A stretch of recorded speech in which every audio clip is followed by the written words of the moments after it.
Hi guys, welcome back to the Improvement Season podcast. As always, it is me, Steve, and on the other end, Pascal. I didn't give our last names because they're not for everyone to know.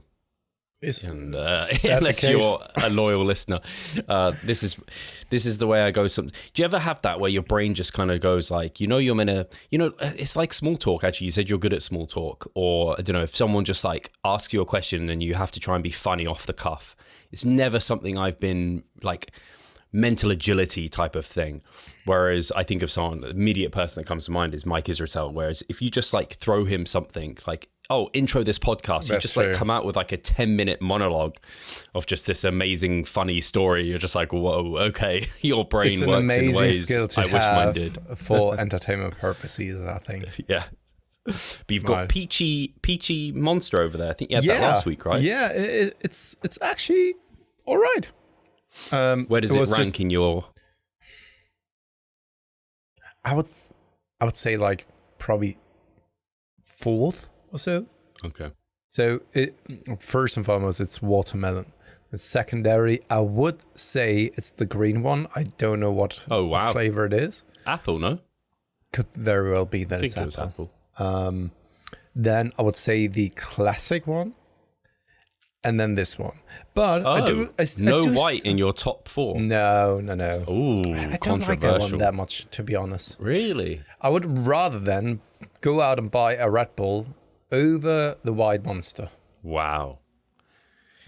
Shall we end the show again, or based on now you're going to tell me you don't like coffee or something crazy, right? But we know that's not true. But I do recall when we've been to Bristol, Steve, they had the black one, the black cherry. Cherry, yeah. Which I've never seen here in Germany. So I only had it once. And I would like to think that it was that good, but I could be completely wrong because I only had it that once, It's I said preferences are going to preference to someone recently, and that's what comes to mind here. Whereas I don't think I enjoyed the cherry one that much. But watermelon, interestingly enough, we align on watermelon. I don't know if it's my number one, but I'm going to give it my number one place because it is not regularly available. Like it's like a shiny Charizard as far as I'm concerned. Like it's hard to come by. Whereas white and all the actually peaches, I think I've seen that a bit, but it's again, it's not as easily found. I've seen it for the first time over in Denmark, and then I came back and it wasn't even available here, so I don't know what happened. And it was on offer, so I thought that I'm getting I got two because over the weekend we've been to a wedding, and just for the ride I was picking up a Monster as well. And right now I'm only drinking a Monster because I didn't have my second coffee for the day, because I was just too busy here earlier on, and that's why I was just like saving my caffeine intake in quotation marks for this Improvement Season podcast with a Monster. It's funny how you mention this is actually just a bit of an interesting discussion, but my views on caffeine have changed so much over the last years. Whereas like I remember I even remember my first coffee and interaction with caffeine, and I hated it. Like I tried to do like a black coffee pre-workout, and I was like, this is disgusting. Most of the time, that's not how you start, actually. No, I did instant coffee, and I just like put boiling water on it, and I made it really strong. This was at like 7 p.m. after work. I came home and I was like, oh, this is disgusting. But for so many years, I was very ignorant to the negatives of caffeine and only looked at, oh, it's a performance enhancer. Whereas now I'm more so focused on the negatives than the positives of caffeine. And I really view my caffeine milligrams per day as a budget that I have to spend and I don't want to go over. Whereas I never used to view it like that, because it just makes me think of, for example, diet drinks. I did a reel on basically saying, hey, diet drinks aren't they're not going to cause fat gain. And people were listing out their favorites. Lots of people were saying like Pepsi Max, and I don't know, Diet Coke, whatever. And I'm like, I love Pepsi Max. I think it's awesome, but I just don't drink it because I don't want it to detract from my milligrams of caffeine budget, which is not all that high. I basically, at the moment, if I'm much over 200 milligrams, I'm not sleeping like I should. It is indeed interesting, because for me personally, and I think that's mainly the thing that I have with other other things in my life as well. I'm not really mindful of those things because I don't have to, because I have a good self-control when it comes to certain aspects of my life, or many aspects of my life. So I don't need to set some boundaries that I don't know, say out loudly to myself or need to remind myself about. It's just, I said it once and then I can easily forget about it because I just act upon it. It's kind of like, I don't know, let's stick to caffeine, for example. I always have like 3 espressos on a day. Sometimes it may end up only being 2 espressos, but I don't need to think like, okay, how many espressos do I have? Or it's never getting to the point where I'm then craving more than this or anything alike. And it's kind of the same. It happened to be now the same with macros and foods as well. As I told you in the past, Steve, I'm not tracking diligently any longer, right? It's more of I hate it when it comes to nutrition, when people are using that word, but it is appropriate in that kind of context. Intuitive eating. It's more like mindful. Habit. Yeah, habit. Yeah, I think that's much better to phrase it, Steve. So thank you very much for that. It's habit-based eating. Yeah. Yeah, with the caffeine, it wouldn't be. It's similar to, I don't know if there's other things that you can budget, but I don't know, you might budget chewing gum or something like this. You know, like as you diet and get closer and closer to contest, your body is trying to find so many ways to save energy or gain energy. So for example, steps, you might not need, like I ultimately haven't needed to track those because I just get them through habit. Like my walks through the day get me to 10,000, but I have found over the last weeks the temptation to do less. And now is the time where I'm like, hey, my body is fighting me to save energy, so I kind of have to it'll be little subconscious things where I'm like, oh yeah, I'll cut the walk a little bit here, or in the gym I won't walk as much around the gym as much, or I'll sneak in another like coffee or espresso or something at some point. Whereas yeah, normally in an off season or earlier on in a diet, it'll just be habit based. My body isn't really struggling, but I think I'm in that pinch phase now of prep where it's like, yeah, if my body is trying to fight against me and I have to kind of fight against it a little bit to stay on point. Because the temptation to have another serving of caffeine is real, and I just have to be like, Steve, tomorrow Steve is not going to be happy with you. So don't do it. It is very interesting, Steve, that you have those kind of thoughts then, and that you need to sometimes fight against that. I don't enjoy it. So on the weekend where we've been to that wedding place, it was based on Katie's friends, and then you've been a little bit having some conversations. Of course, it's a completely different environment than the environment that I'm usually in. And most of her friends, they thought that I'm still drinking, because you would assume that when you just take a look at me when it comes to tattoos and all that kind of stuff, right? And I said that, no, I'm not drinking anymore since I can't even recall, since what is it now, 10 years or so, right? And one of the friends was asking me whether I have sometimes the urge to drink something, whether I would crave something, and I was just like, no, it doesn't even cross my mind, because, and that is just the person that I am, and sometimes it works in my favor, and sometimes it's maybe even a little bit problematic. Right now I can't think of a problematic scenario, but I'm very certain that other people can point something out where something doesn't really make logical sense to me. And that could very well be also a very biased thing to think about, right? But if it doesn't really make a lot of sense to me, if there's not a logical conclusion as to why you would do something, then I'm simply not doing it.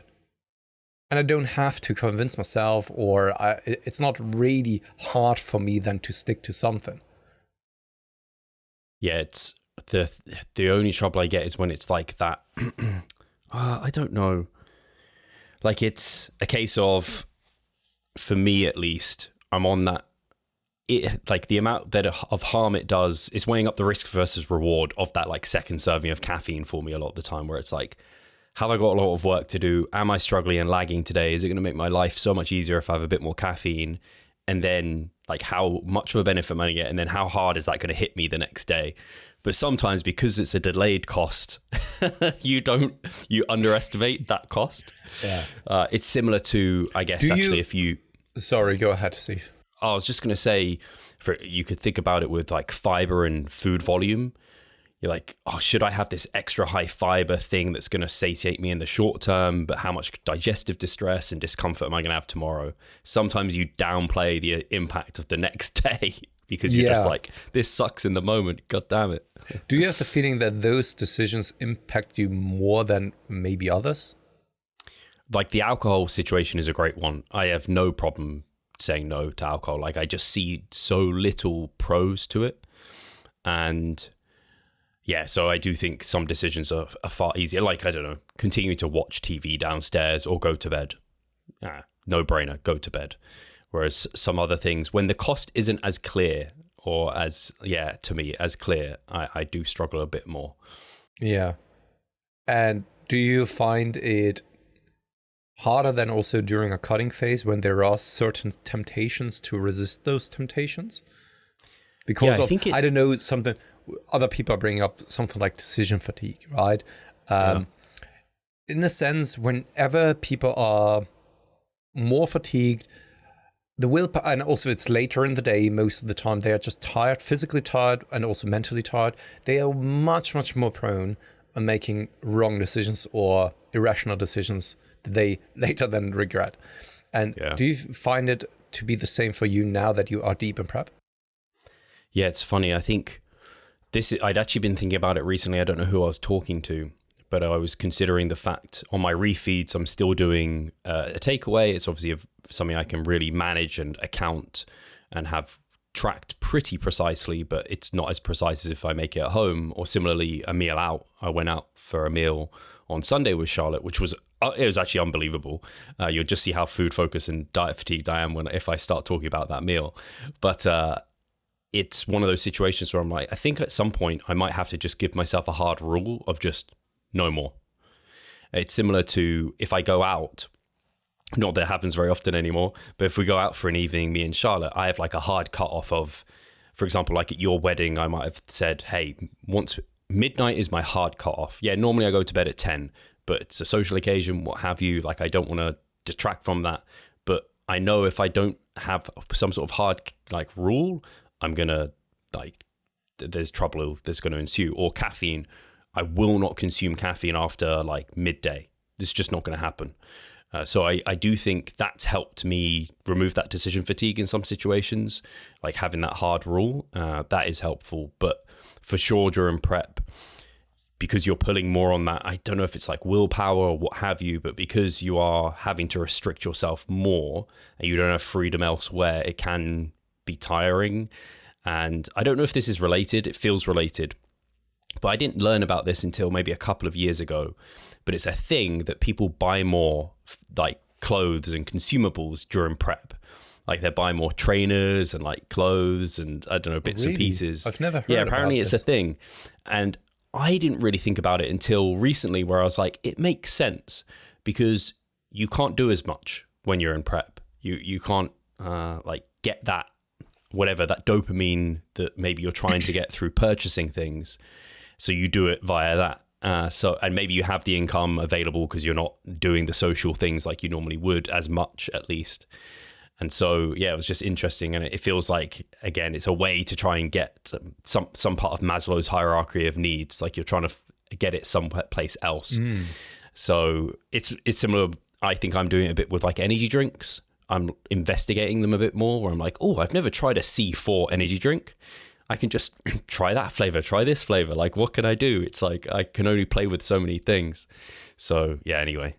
I find it very interesting. Like, honestly, I find it very interesting that maybe also your attention is being occupied by other things then when you are then deep in prep.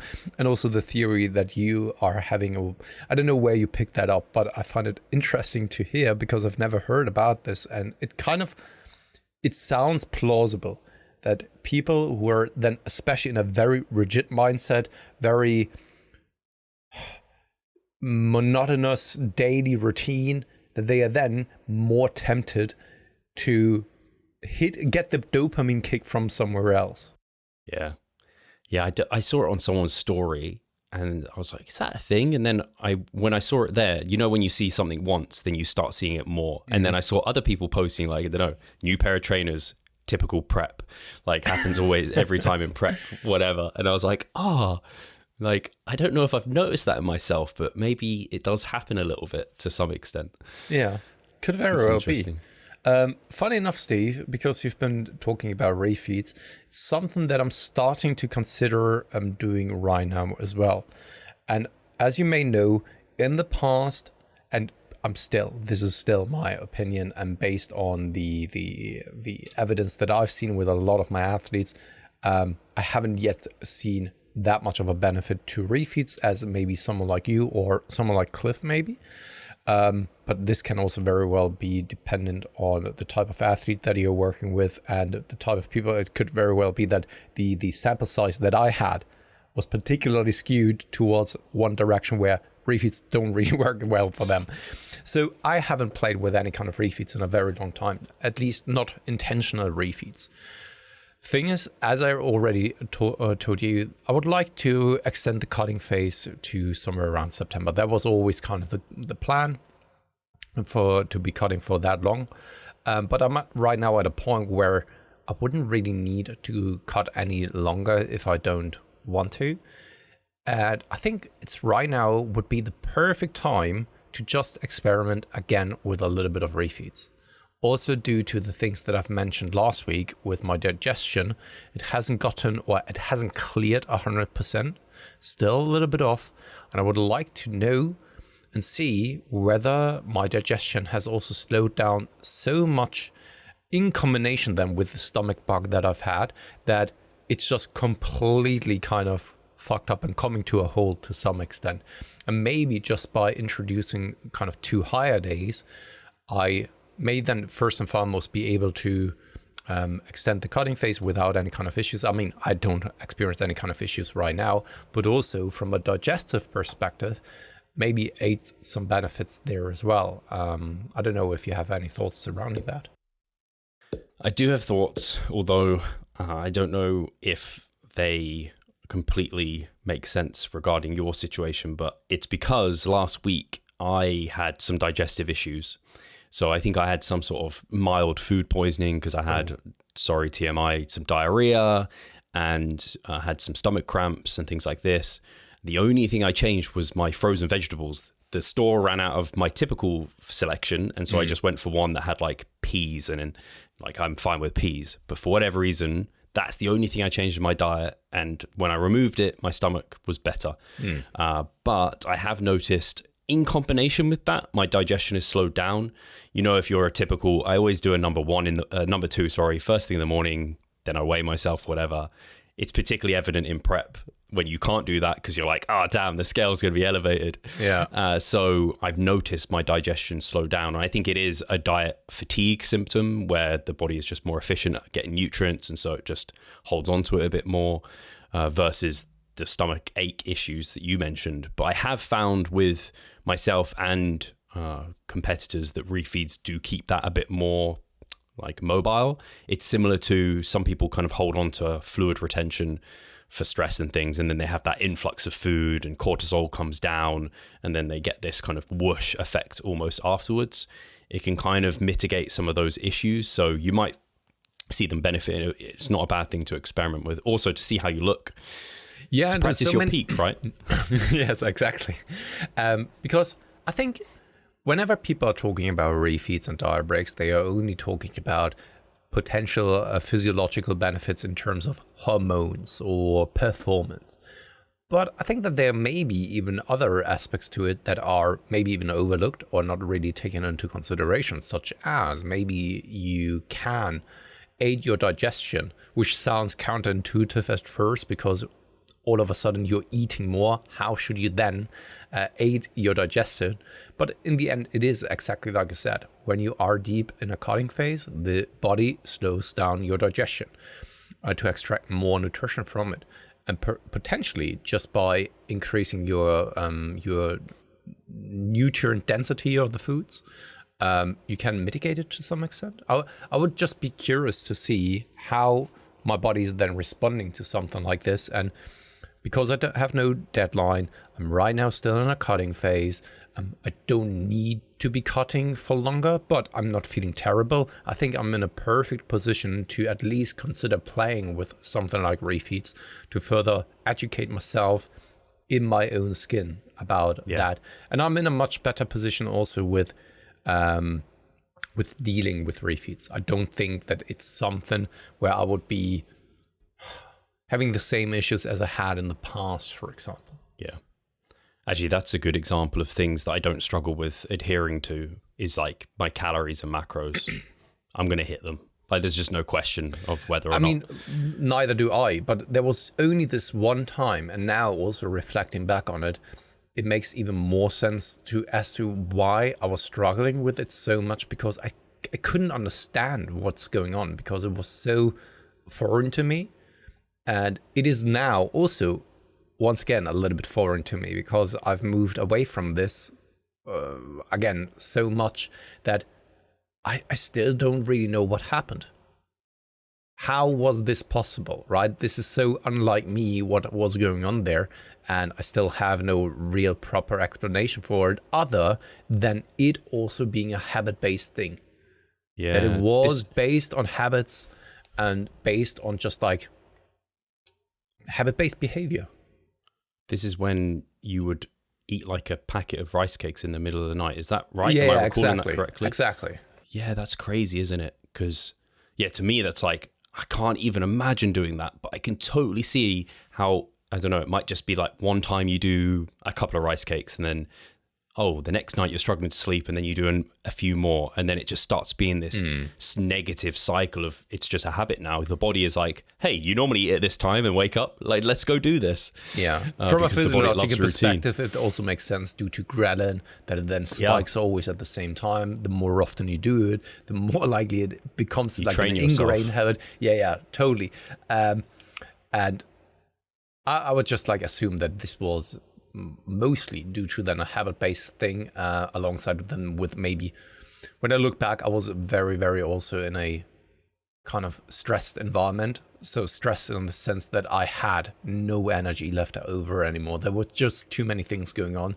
And then you've been on autopilot where it was just like, all right, let's have this now.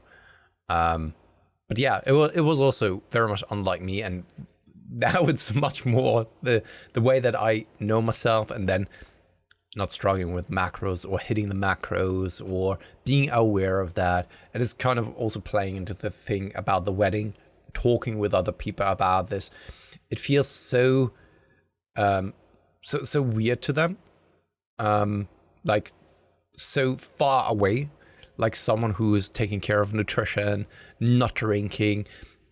Because for them, it's a big integral part of also the group dynamic, and going out, spending a holiday even together, having some drinks here and there, food, not thinking about food, and something like then training, taking care of nutrition, being mindful about your sleep, all that kind of stuff is, I think, for the vast majority of people, even something that I think most people don't even think about.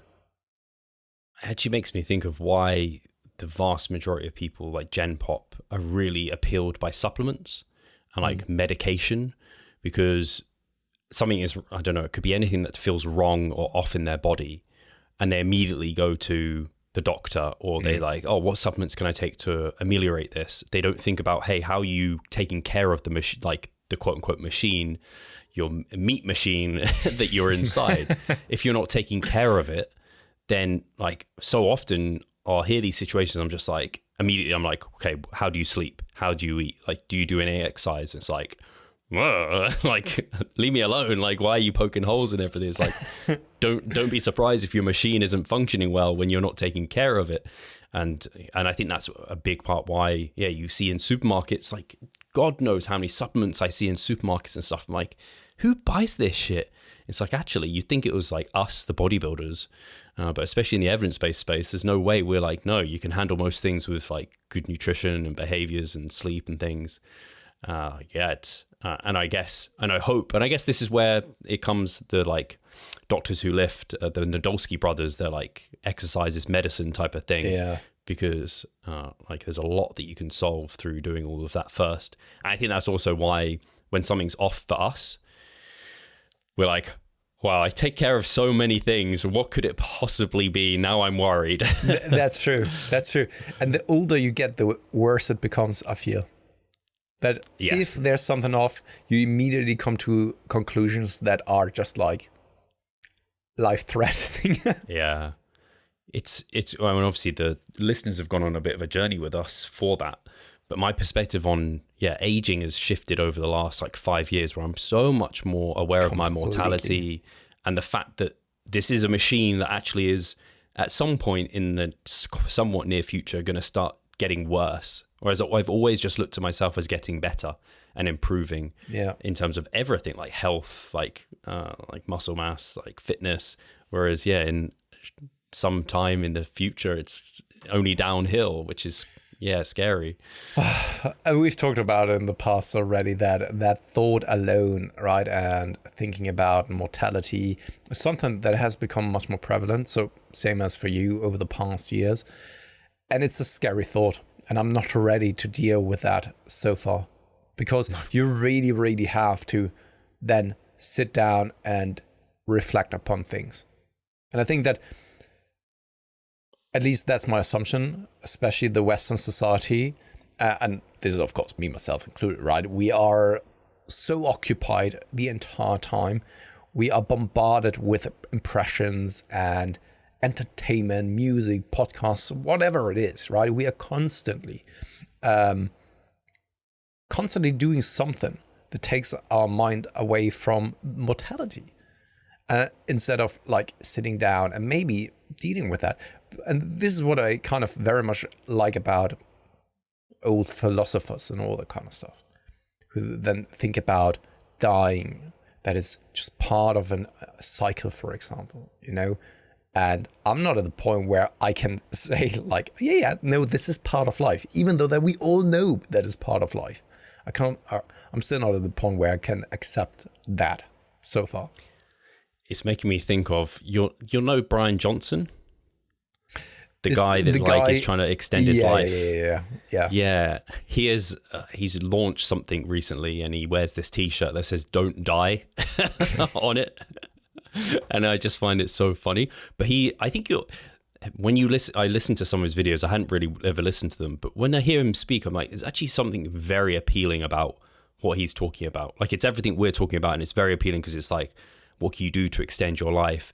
The issue I have is that typically people like him get into like very biohacker territory, and there's a lot of gimmicks and just stuff that doesn't work, and it's money that's just not well spent, and it can also cause more stress and anxiety because you're worried about the smallest things, like, I don't know, little ingredients in food, or I don't know, only changing your water supply so that it's filtered and all of this. It's like, dude, are those really going to make that much of a difference? And how are you now just stressing over something that didn't need to be stressed about? Yeah, and I think that of course, one doesn't exclude the other. Of like, you are not freed from the risk of an early death, just because you're trying everything in your possible might to then change your fate. I think that we have lots of examples of people who were smoking, drinking their entire life and still live up to the age of like 80, 90, and they can't even believe it themselves. And then we have people who are passing away in their 20s already, having lived a very, very healthy and active lifestyle and all that kind of stuff. Yeah. Which isn't surprising when you think about how many humans there are on Earth. Yeah. And I think it comes down to a discussion. I think Peter Attia talks about it sometimes, where it's like differentiating, man, I can't say that word, between kind of not just living long, but it's like, living well for long. I forget there's like two different ways to decipher it, because you could live till you're like 100 plus, but if you're not functional, if you're not enjoying life, like that's not a great way to go about it. You want to extend the time where you can actually live and you can be productive and you can like move around. But I think inevitably, as a natural bodybuilder, you're doing so much for your longevity, like bone density, muscle mass, like lower levels of body fat, taking care of your nutrition in like a healthy way, looking at micronutrients, sleep. Like we're kind of nailing all the major big rocks already, which is quite nice. I think it's the same as with nearly everything in life. There's then a certain threshold where it's not even adding any kind of benefits to then the overall outcome that you're trying to accomplish. Such as the best example that comes to my mind is step count, right? Yes, we have now scientific evidence that supports the idea that up to 15,000 steps on a day-to-day basis is probably advantageous. Everything beyond that doesn't really give you that much of a benefit anymore. Now, for some, they are getting it automatically, but forcing yourself then getting more steps in would probably maybe even do more harm than good, because you're now actually causing a stressor, because I don't know, you take additional time out of your day, or you're getting up much earlier just to get your steps in, sacrificing some of the good amount of sleep that you need only to get more steps in, and kind of diminishing those returns that you are hoping to see. And I think it's kind of the same with us, Steve. We're doing so much already. Now, not intentionally just for health purposes, but it is a byproduct of it alone, which then hopefully also shows its advantages over a longer period of time. At the same time, though, that there are certainly things that we are doing right now that are counterproductive to that as well. And I think the only thing that you then can do is try your very best, be mindful about the decisions that you have without sacrificing everything for the cause of it. Yeah. It makes me think of this, like steps, like everything. There's that, like you get that benefit and then you get diminishing returns and then you get worse outcomes. So like exercise, more is not better. There is a point of which if you go over that, I think it's like I can't think what it's called. It's like a Nike tick, where with exercise, for your immune system at least, a bit of exercise really improves your immune system. And then if you do excessive, it starts to make your immune system even worse. It's like one of those sort of things. So I think that is worth reminding, because I think a lot of, again, biohackers and stuff do go down that more is better mentality. Like fruit and veg is similar. I think I remember looking at the data a while ago now, this is a few years ago, but it's once you've met about 10 combined fruit and veg, your risk of like all-cause disease and mortality goes down. After about 5, like you get exponential benefits to about 5, which I think is where 5 a day comes from. Then it starts diminishing to 10. And then once you're at 10, it's just like flat. I don't think you're going to get worse unless your fiber and stuff goes crazy or you're in a calorie surplus. And I think that but once you're about 10, it's like, hey, you've maxed anything you're going to get. And if you consider this scenario, I think that you then can strive of getting the best out of every world that you are living in. So, for example, exercise, nutrition, and maybe then sleep, right? Getting the most that is desired and needed for the best outcomes. And then you can focus that additional time that you hopefully have available on other things, other aspects that continue to improve everything. Yeah.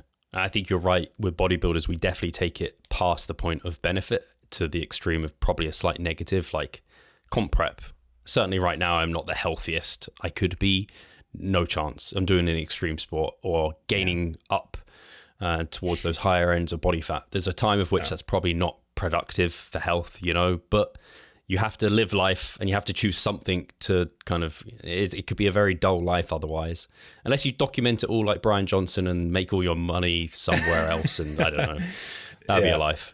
Totally. Let's take a short break and then we will be back with a little bit more.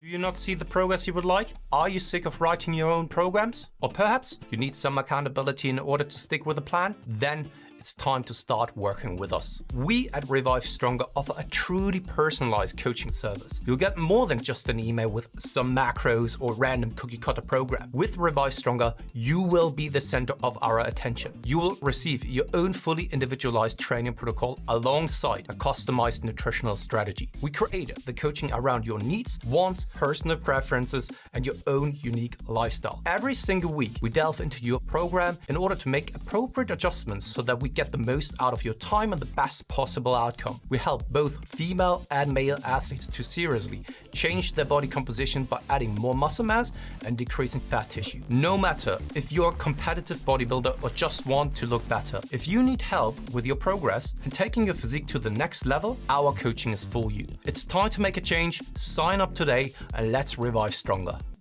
So here we are. I think that in terms of refeeds, right, we have touched on it. We don't really need to further discuss things there. Steve, now's the section again. Anything that you want to discuss is now.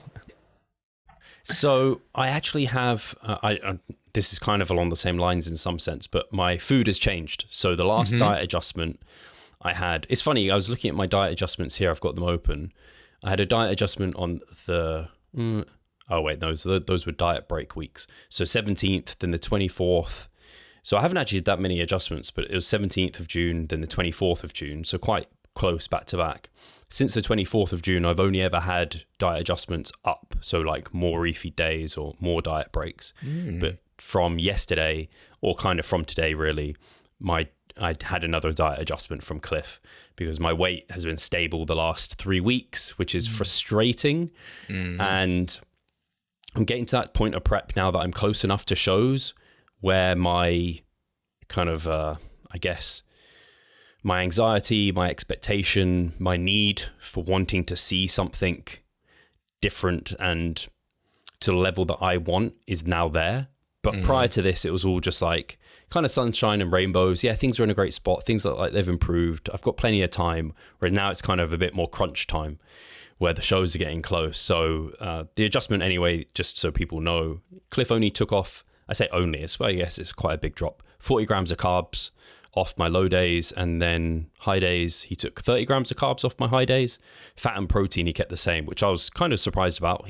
My fat is actually quite high for me, 62 grams on my low days, 72 on my high days.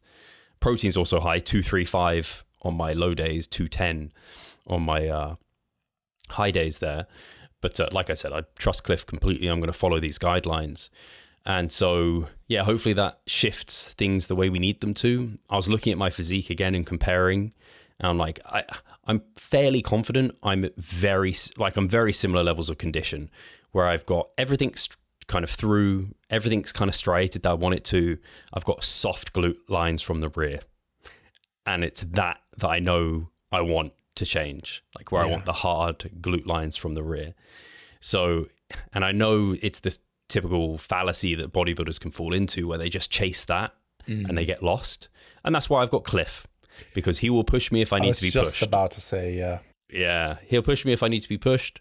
He'll tell me if we don't need to do that. And I'm happy just following that and try and switch off and just enjoy the process a bit more and not focus too much on things that are managed by someone else, essentially. So that's kind of where I'm at with things. Yeah, that's the only update in regards to prep. Otherwise, dude, just leg training. I don't know how leg training is for you right now, because obviously you're pretty damn lean. You've been dieting not as long, but for a while. But upper body training I can get through. It's fine. It's actually still probably improving slightly. Lower body though, it's just, I've got a leg session today, and every day that I wake up that I know I've got legs, I'm like, get through it. Come on. Performance is holding. It's like I haven't lost any performance, but I can see it. You know, when you know it could be coming if you're not careful. So I'm kind of on that cusp of seeing that, and I just need to stay mentally in the right place and feed myself for it and take care of the things that are going to allow for the best performance. Yeah. So in regards then to the diet, just to pull it back one more time, you're now kind of in the digging phase where the adjustment was made by a coach that you wouldn't have made so yourself probably. I would have last week. Yeah. I would have dropped things. Oh, yeah, that's true. Yeah, no, that's true. Yeah, No. so he kept it level. But hey, I probably would have dropped things maybe even more than he has here. But now again, is the time where you need to also, literally speaking, clinch your butt cheeks together and get them lean, you know? Yeah. Where it's not going to be fun probably here over the next couple of days and weeks, because it is a substantial drop in calories that you will probably feel at some point. But this is also to be expected, isn't it? Yeah, completely. It's funny. Last week, I think I said I'd already, on that day, I was waiting for his update and I'd made the adjustments, and I actually ended up bringing it down when he said keep level. I did the same this week, but I did reduce them a little bit lower than where he's reduced them, but basically in line with where he had it. I just dropped my fats and protein and kept my carbs a little bit higher than where he had them. So that's the only difference otherwise. And yeah, I know when I'm actually a bit nervous about tomorrow. I've got 2 podcasts with people I've never interviewed before. So it's always a little bit more demanding on you. And then on Thursday, fingers crossed it goes ahead, because Matt did say it's penciled in. Matt Ogus I should be talking to. That should be an easy chat, but I'm also nervous for it. I've never spoken to Matt like face to face before. We've sent like VM voice messages before and stuff. A little bit, but so that will be, it should be fun and good, but Thursday is normally the day I feel the worst. So but maybe this time not so much, because it is kind of amazing to see, Steve, that you are going to be, I think, even the first one having Matt on a podcast. Has he been on a podcast before? Yeah. No, right? I'm not aware of him being on any. This, and then considering that he was one of the role models for you when you started out. Yeah. That is actually quite an incredible kind of story to tell, in my opinion. Yeah. And he's also in prep, so he should be feeling pretty beat up as well. Yeah. And he's leaner than I am now and deeper than I am now. So it should be a really fun chat. I was like, what do you want to talk about, Matt? He was like, we'll just get on and have a chit chat. It'll be fine. Yeah. On the note then, to get back to the leg training, I think, so for you, are you still doing high repetition kind of metabolite kind of stuff work for the legs, or is that something that has come down now that you are deeper in prep? So I tend to do mostly 10 to 15 is my like my compound lifts, I think, are all in the 10 to 15 rep range, or pretty close to.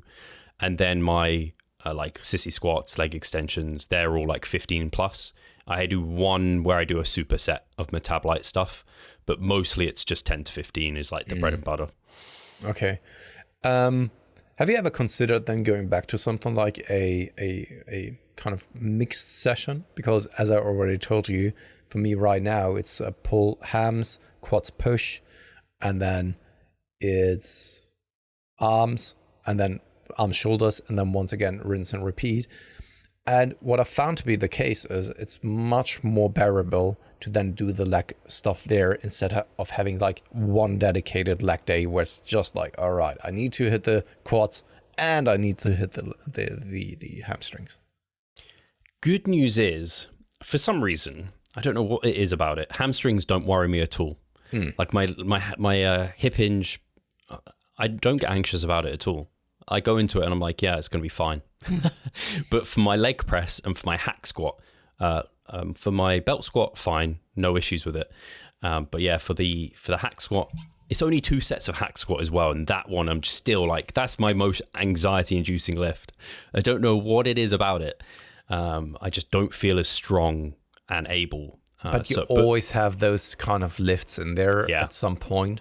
And it always kind of fluctuates. Sometimes you have days, or you have weeks and months where you are a little bit more anxious about maybe quad training, and then you have more anxious days surrounding hamstring training or so. Even though that nothing really has changed, at least that's my experience, where there was a time where I very much enjoyed the pushing days of like, especially also with the chest. And right now, these are the ones that I'm not so much looking forward to. Whereas I'm looking more forward to the back training and all that kind of stuff. And it kind of always fluctuates and changes. Yeah, I can't say particularly why, apart from, I think because I'd introduced the hack squat last meso, I was learning it a lot. So I saw really, really good progressions. But now, because I've learned it, I don't have that like easy gains at the start of this mesocycle. It was like really hard from week 1. And so I'm just like micro loading it, or this week I might just try and hold performance for a week because I know it's right where it needs to be. But I was doing 15 plus reps on the hack squat, which now I just decided to take 10 to 15. I just don't think it makes as much sense when I'm in such a depleted state to go as high reps on that sort of lift. I think like leg extensions and isolation based lifts, it still works quite nicely, but for those big compound lifts where you can just gas out, I kind of like staying a bit heavier. At least that's something I'm trying. And was that a decision based on the current state that you're in? That it is a little bit more also psychologically demanding to go all the way up to that rep count and still pushing it? Or is it something that you did do here just recently and felt like, okay, everything beyond 15 repetitions and I don't really get anything out of it anymore? It's just like going through the reps and, I don't know, getting out of breath rather than anything else? I don't really know. It wasn't like it definitely wasn't me trying to move away from hard work. I think it was like a calculated decision based off like theory, essentially. It was just like, in theory, it makes sense that I would probably do better having a bias towards slightly lower reps and not going as high. Mm-hmm. But now part of me is like, but the weight would be lighter if you were going in higher reps, so maybe that would feel good. So it was such a small adjustment. It was like 15 reps from 17. So I don't think it's probably made too much difference. It was just a nice week 1 starting point. And rather than, I guess the way I've gone is I started off 15 reps and I could have added reps or added load. And I've just thought it's easier for me to add like a tiny bit of load than a whole rep at this moment. I'm just adding 1.25 kilos to it. So it's like the most micro loady you can get, but it's enough to make it real challenging each time. No, I'm just asking because I think it's only natural to feel that way, that sometimes you have those exercises in your training protocol where you go in there and you just don't want to do them. And I think it's even more prevalent when you're deep in prep. There are just certain exercises that take too much from you psychologically. And because of this, you're not capable of really giving it your role in the exercise. And you may be then better off doing a different exercise. Or kind of alter it so that it is a little bit more feasible for you instead of, I don't know, I think it's much more feasible to do something like a high rep leg press, for example, when you are in a gaining phase, because it just feels amazing. You feel a little bit more like a beast, for example, right? You get that amazing pump. Whereas deep in a cutting phase, it's just like a drag to push yourself through it. You just, while you're sitting inside there, you just hope it to be over very, very soon. And I think that this is probably holding people then also a little bit back in terms of the stimulus that they are capable of providing. Yeah, it's one of those, you bring up a really good situation that I've been thinking about, where I know in my 2017 prep, I was making far too frequent adjustments to exercises. It was that time when after every mesocycle, you would change movements. And mesocycles were like 4 weeks long at this point. Like this was like the going thing that a lot of people were doing. And I was advised to do at the time with who I was consulting with. And I think that just led to me learning an exercise and then relearning an exercise. And I was always very far from my capabilities. And I think it led to insufficient quality of stimulus and not the best result. Then in 2021, I decided I'm really keeping movements for as long as I possibly can and not rotating them so that I kind of rotate them to make life easier. I want to only rotate it if I absolutely must. And that's where I get to here, where I agree with you. If something becomes like psychologically, like almost torturous, or it's really anxiety inducing, I think there is a point of which it's worth just changing to something else. But you don't want to do it too soon, because if you keep changing things as they get hard, like you are going to sacrifice quality of stimulus, potentially losing muscle when actually you just needed to, let's say the appropriate term here, you just needed to buckle up and push harder to maintain that performance. And because I do think the mental game in prep is like, sometimes I go into the gym and I'm not feeling it at all. and I really get into the zone, I'm like, wow, that was actually a much better session than I was expecting. It's like, that's it. You're only as physically strong as you are mentally strong. Don't let yourself become like a wuss in this situation. Like, but that's what I'm kind of referring to, and we've talked about it even. One of the podcast episodes that we had with one of the guests, I don't know who it was anymore, can't recall, is the scientific evidence-based community and lifter guilty of kind of not doing the hard work or avoiding doing the hard work? And in a situation like this, I think it has nothing to do with avoiding the hard work. It's more about knowing your limitations, psychological and also physical limitations, where you don't really see the benefits anymore in doing a specific exercise if you can get the same stimulus with less psychological demand from a different exercise. Yeah, it's just making sure that is coming from like a more logical perspective than like a irrational, this is hard, this is scary, let's change it, because that's the problem people get into. So it is knowing yourself. And I have these discussions with clients where I'm like, normally it's, hey, dude, you've been complaining about this lift and it's causing a lot of anxiety. It's beating you up quite a lot. I think we should just change it for something a bit smoother. And it's great. But for me, for some reason, it's particularly lower body lifts that I'm very careful about rotating too soon. Upper body lifts, I'm more than confident that I can change like a pulling movement for another pulling movement, and I'm going to be able to get what I needed out of that set. But because our ability to push lower body movements is not as good, because, I don't know, they're harder. So I just sometimes worry that I'll change it out a bit too soon than I should. But yeah, we'll see. I think at the moment I'm pretty happy with the lifts I've got in, and I think I'll be able to hold them through the rest of the season. I don't think I'll need to rotate any of them out. But again, I won't be stubborn if something's just causing me too much of a problem. The SFR essentially is dropping off big time, including the psychological fatigue. I'll just make that change. And to be honest, it's not that the rest of the season is now another half year or something like this. No. Right. Rest of the season is hopefully 3 months, I think it is right now. Right. With November Worlds, should be 3 months, isn't it? Yeah, I think so. Because I'm just under 7 weeks out from the WBF UK, and then I think it is like 3 or 4 weeks till Worlds. Oh. And that's not scary thinking it's this close. It sounds maybe still like a longer time, but if you really think about it, it's kind of 1.5 mesocycles. Yeah, it comes quick, especially because you do that first show, which kind of feels close, and then the next one will be in no time. Yeah. Because you'll go through a whole peak week, and then the week after that is a bit of like I don't know, you're kind of riding off the high of the show. And I also have the UK FBA that weekend, and then it'll be one more week, and then it'll be 1 week, and then it'll be Worlds if I qualify for that. Are you starting to count deadline schedules in your private life in mesocycles? No, not really, because my length of mesocycle, I haven't got to like a consistent length at the moment. They're like, I'm trying to think, but the last one was like, I think the last two have been like 8.5 weeks. Whereas before, I'd be like, I'd really be planning, deloads here. It needs to be here to align with that. Whereas I'm way more flexible with like, hey, if I'm away for a weekend, that's half a week where I'm basically got a whole deload because I'm mid-meso, I'll just go again. So I don't do that so much.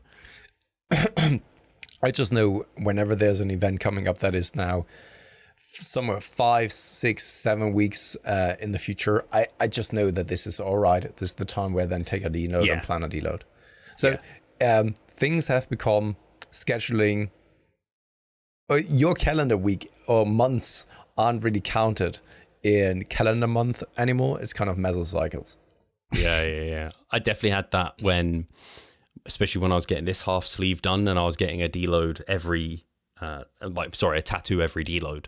So I'd already like planned them in for the next month. So I was just like, yep, tattoo and deload, let's go. Yeah.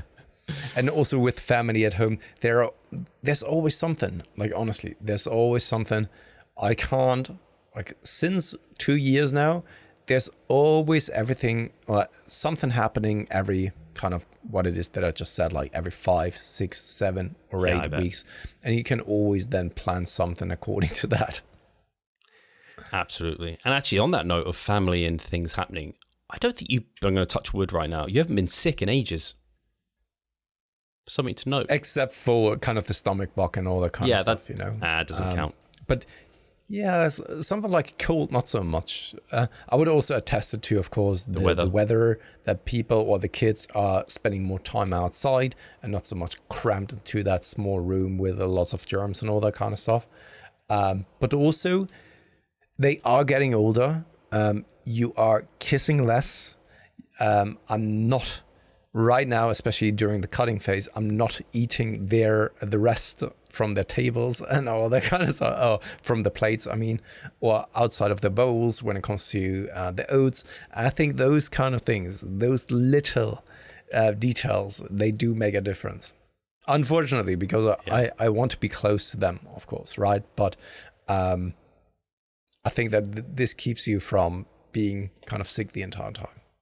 Yeah. No, that makes sense. But it's a good thing as well. And of course, I am someone who's also there. Sometimes maybe a disadvantaged thing, but I'm always cleansing my hands. So always. I have either a disinfect or I'm, of course, washing my hands, especially always before I'm touching any kind of food that I'm then putting in my mouth. Always. And I'm kind of stressed out if I can't do that. This happened to me. It's funny. It happened to me when we went, because we're in London and we went out for pizza. And I was sat and I was like, I want to wash my hands before I eat this pizza. And I was like, I'm just going to use cutlery anyway. So it's fine, actually. But Charlotte then, we had a drink. I had some sparkling water. She had like a Coke Zero.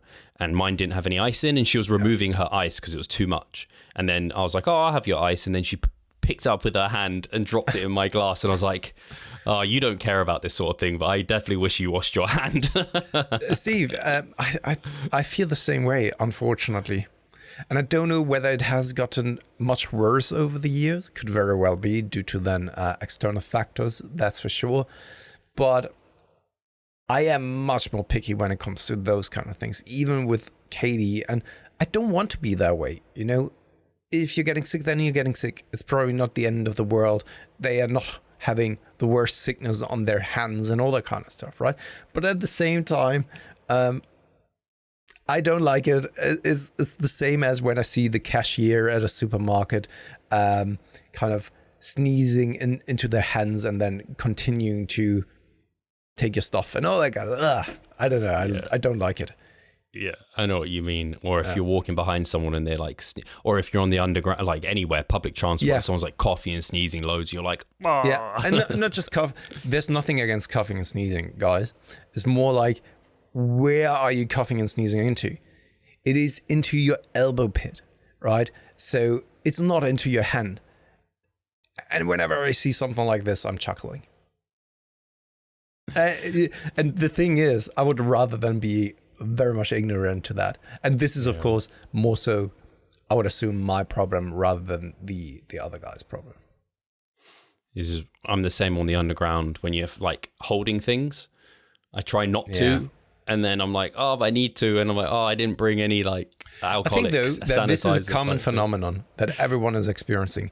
Those poles in a public transportation, I think it's the worst thing that there is most of the time, right? Also in buses, when they are kind of slimy, slippery, there's still a little bit of fat and grease on it from all of the thousands of people that had hamburger in their hands before that and all that kind of stuff. And again, here it's like the people that care the most about these things often are the ones getting sick more often. Yeah, that's true. Whereas the people that just, I don't know, they just eat dirt. Yeah. They're just completely fine all the time. Yeah, probably. Yeah, on that note, guys. To leave the listeners on? I'm trying to think if there's been anything. No. I think, no. Can't think of anything. No. I think on that note, we can end the show here. No, we can actually ask, and this is something that I'm very much curious about. What is the most disgusting thing that you can think of that many people in public are doing? It doesn't matter what it is. At least, hopefully, we are not getting banned because of that, because we now have lots of very disgusting things being said in the comment section, right? So keep it a little bit more secretive. I'm trying to think what was the worst thing I've ever seen someone do in public. I can't really think. The immediate thing that comes to mind, behavior that is not even questioned or anything alike. And mine that can is be, smoking. of course. Oh yeah, it has gotten worse, right? I mean, I just back think then it's I crazy didn't- to smoke. Yeah, but also when you're walking behind someone and hate he's it. now smoking. When I was younger, because it was a little bit more widely accepted, and there were many different places where people were smoking.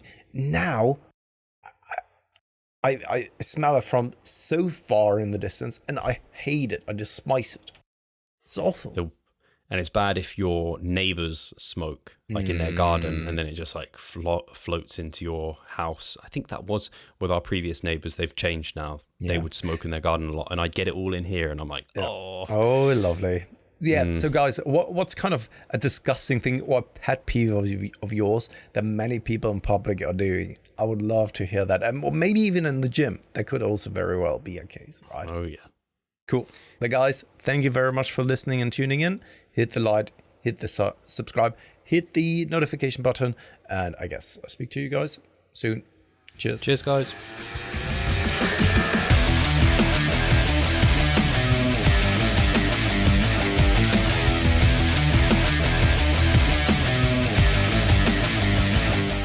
Losing weight fast while maintaining muscle mass. Sounds too good to be true, doesn't it? It isn't though. It's reality and we know how to do it. And we will help you achieve this. The Minicut Movement is an 8-week fat loss program to make you lose a huge chunk of fat while maintaining muscle mass at the same time. We will support you from the beginning to the end so that you see the results you would like to and come out of it much stronger. You'll receive a fully automated spreadsheet that is based on your nutritional needs. You can choose between 6 different male and female training templates. Over 30 videos will guide you through each and every single step of the Minicut so that you're getting the most out of your journey and that you always know what to do. But the best thing is that you can start whenever you want. The Minicut Movement is open 24/7. So if you want to learn more or you're ready to sign up, hit the link in the description below. So let's revive stronger together.